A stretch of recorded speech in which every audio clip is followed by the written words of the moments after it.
This is a little talk through the second understanding check. Once again, I'm going to give you a little coaching, but not actually do the whole problem. So on the first one, you have to write the equation for ammonia.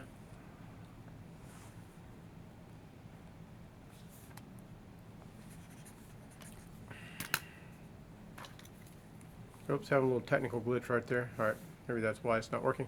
So you have ammonia, and you're going to react that with water.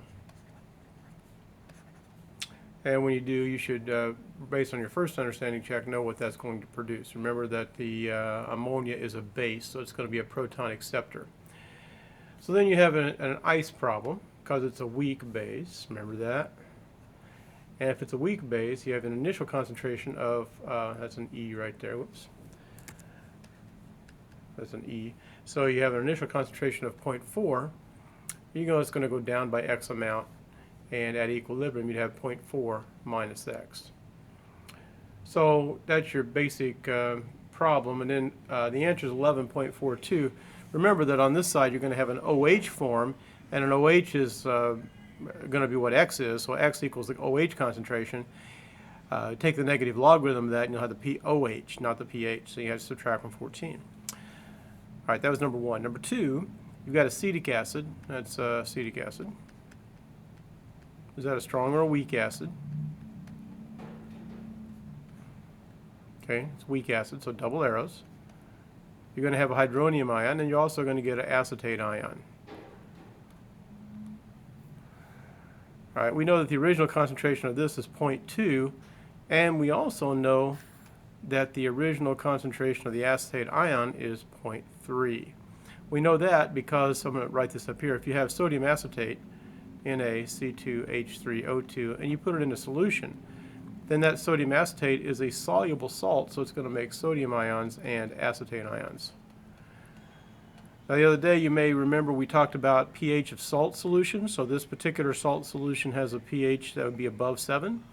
But that's not what primarily determines the pH in this kind of a problem. So if you have a salt and an acid or a base, it's always the acid or the base that determines the pH, and that can be influenced by the salt. So in this case, the acetate ion that you added here is the same as that.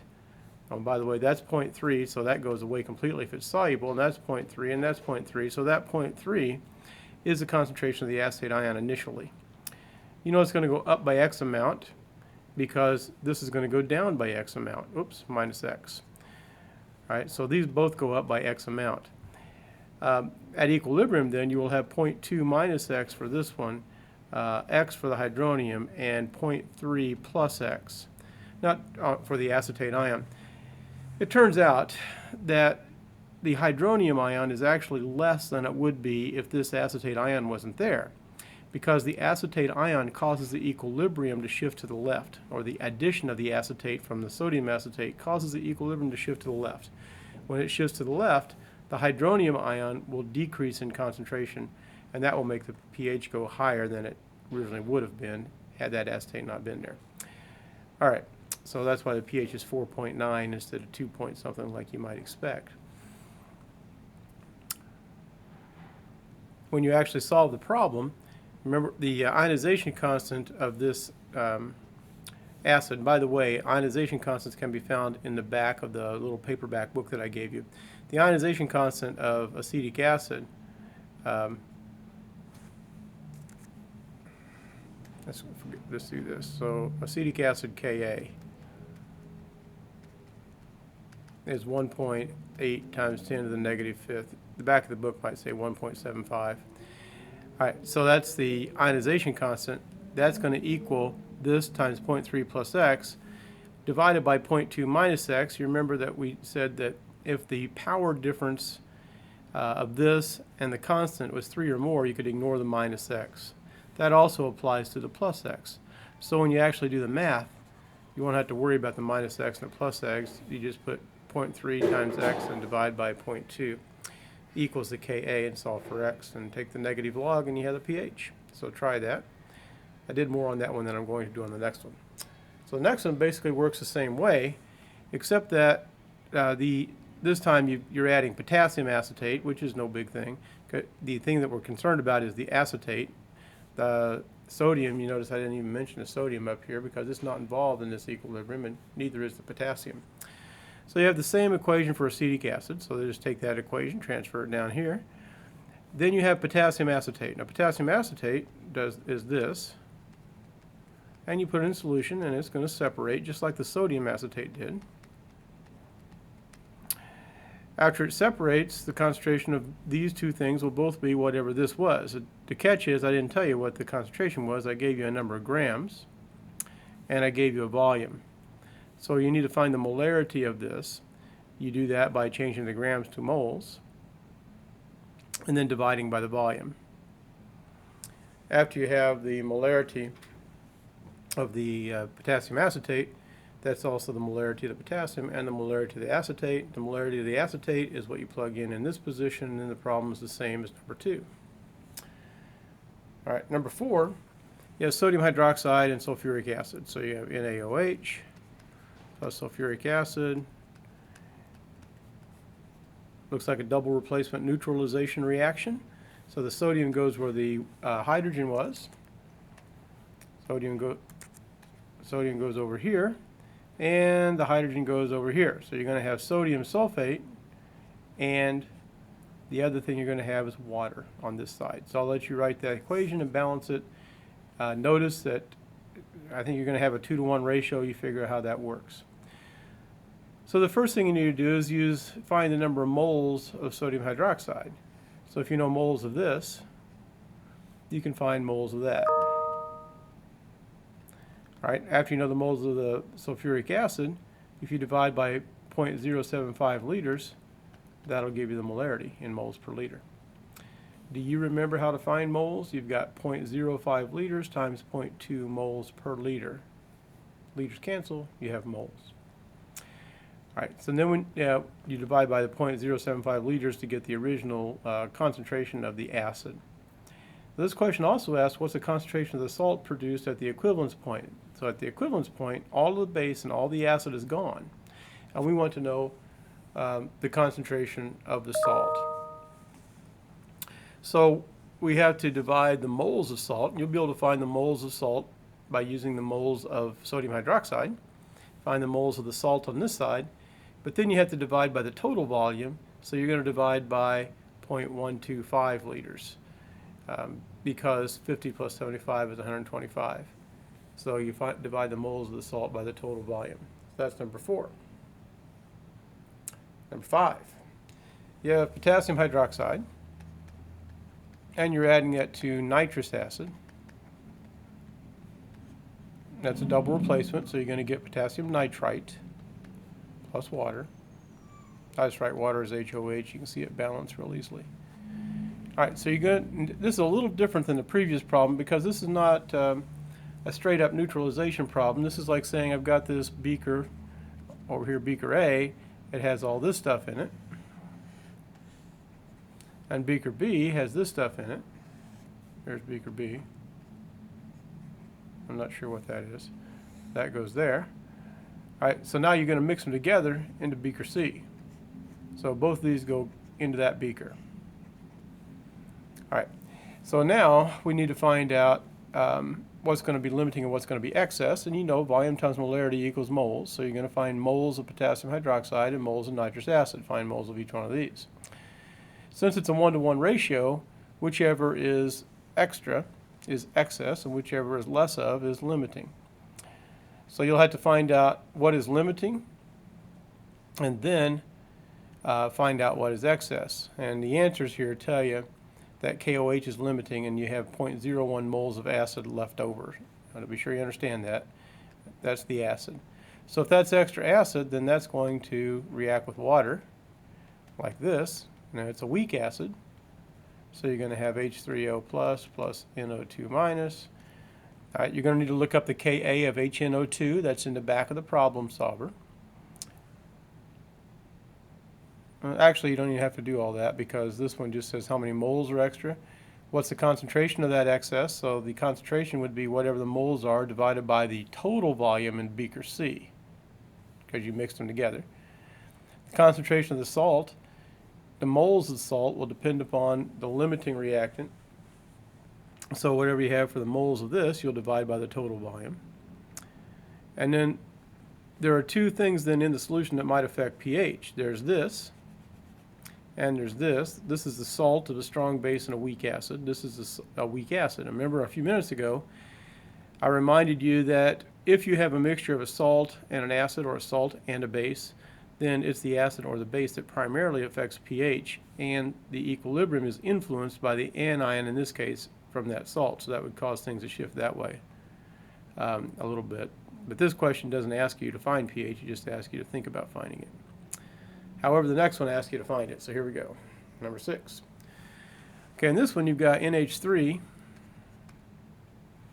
that's ammonia. You're mixing with HCl, and this is an acid and a base reaction. I'm just going to not put water in it and just write it as NH4Cl. That's going to be your equation. And that's a one-way arrow because this acid neutralization reactions are not equilibrium reactions.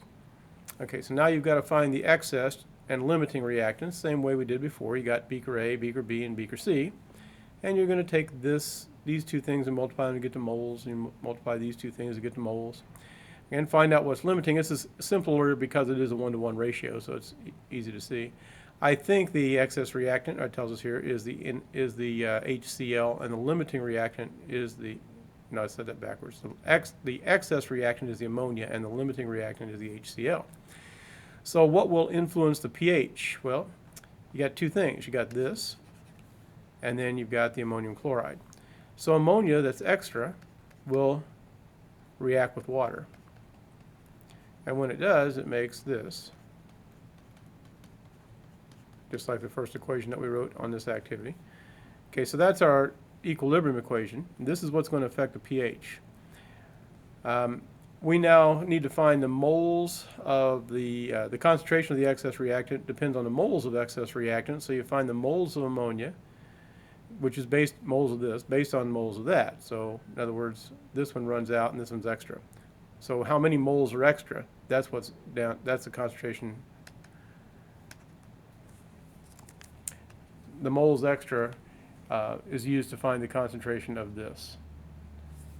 All right. So when you divide this by the total, the moles of extra reactant by the total volume, which would be what, 1.16 liters, 85 and 75, and that's how you get 0.16 liters. How you get the concentration of the ammonia. Okay, the concentration of the salt would depend on the moles of ammonium chloride that were formed in this equation up here, and that's going to depend on the limiting reactant, which was the HCl. So the NH4Cl will have the same number of moles as the HCl. Divide the number of moles of HCl by the total volume, and that gives you this concentration for the ammonium chloride. The excess weak base is primarily involved in determining the pH, although it's influenced by this common ion from the ammonium chloride. So then when you do this problem, you're going to look up Kb of ammonia in the back of your little book. You're going to have this original concentration of the ammonia, which it says in the problem up there is 0.01875. Now you calculated this. I'm just using this answer to put in a number. The NH4 is 0.1406, but that's going to be at equilibrium. Well, I won't do that. So let's erase that plus sign. Okay, those are the original concentrations. And now, you got this is going to go down by X amount. This is going to go up by X amount. So at equilibrium, you're going to have this minus X and this plus X. You will be able to ignore the X's. And then you just solve for X. And X is OH. So you take the negative log of that, and you have to POH and subtract from 14. You should get this number. All right, this one, you've got HCl, which you need to find the molarity of the HCl, moles divided by liter, and divide by the volume. We don't care about the salt. There's no common ion effect because HCl is a strong acid, so the NaCl is irrelevant. It's like the demonstration that I did in class yesterday, where I added the NaCl to HCl and the pH didn't change significantly, unlike adding sodium acetate to acetic acid where the pH shot up immediately. All right, so no effect of the NaCl. So once you find the molarity of the HCl, You know it's a strong acid, so it's going to make hydrogen ions and chloride ions. Whatever this concentration is that concentration. Take the negative log and you should get the same answer I did. All right, and then the last question, you have 50 grams of HF and 50 grams of NAF. You need to find molarity of each. You know the HF is a weak acid. So it's going to do this. You may be tempted to write HF plus NAF, but you can quickly see that that doesn't work because that looks like a double replacement reaction. So if you did this, that doesn't work very well because if you do a double replacement, you end up with the same thing. That's how you recognize that this is a buffer kind of problem or a common ion problem. So this is your equation for the acid.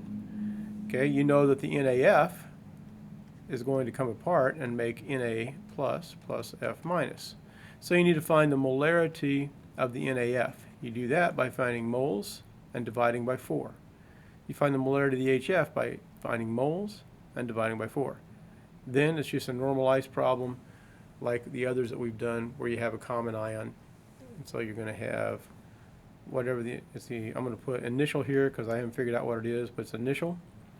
And this is initial, and that'll be minus x. That was 0 at the beginning.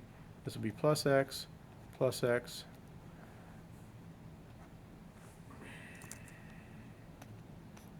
Okay, then at equilibrium you have whatever the initial was minus x.